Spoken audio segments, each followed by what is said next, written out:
Hello backyarders and hello YouTube. This is Jeff from Purrfect Cooking Channel. Today I'm making a chuck roast that I've seasoned with S&S brisket competition blend, one of the Blue Flame series that he has.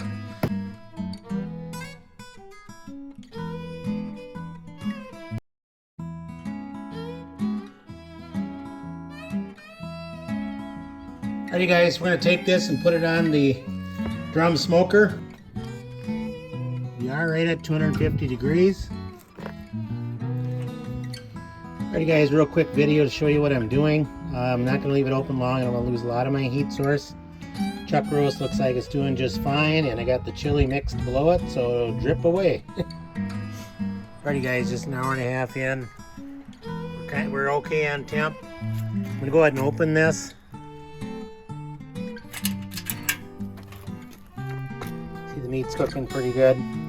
Nothing's really dripping yet, but the issue with doing it this way is now I got to take that top rack off every time. My pit boss wasn't deep enough, but this and the other barrel smoker was. But this is fine. First time using the K4L Drum cooker, and we'll just let that keep cooking, keep dripping.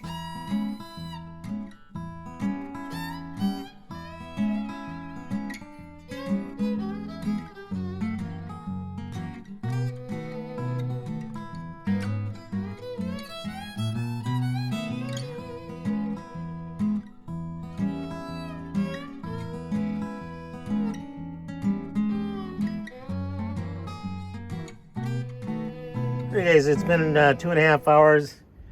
You see the chili down there boiling. This is dripping nicely on it.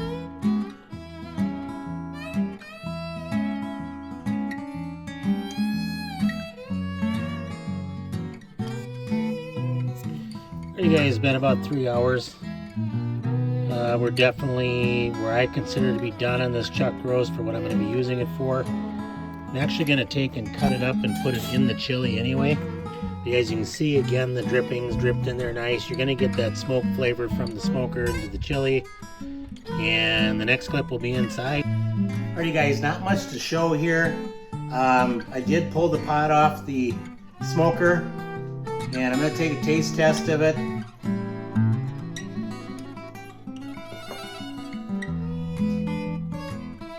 Never had a true smoked chili before, so this is really good. I can tell that the drippings from the chuck roast dropped in there. Pretty happy with it. I dumped a whole jar of jalapenos in there, so she's a little spicy. But the chuck roast itself, I decided to wrap it, keep it warm. I'm not sure exactly if I'm going to put it in the chili or not. Yeah, I'm very happy with it.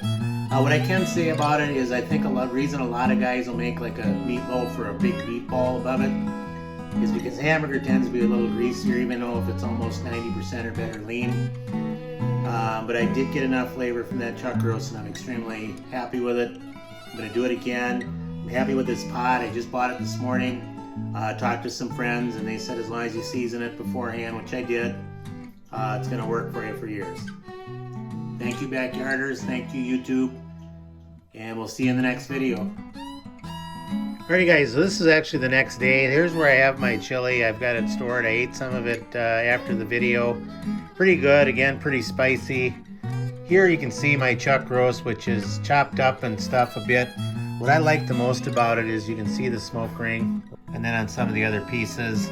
I am going to combine the two, but because this is so full, I'm going to have to eat another bowl out of it yet, and then I'll put that meat in there. But it was a great cook, really enjoyed it.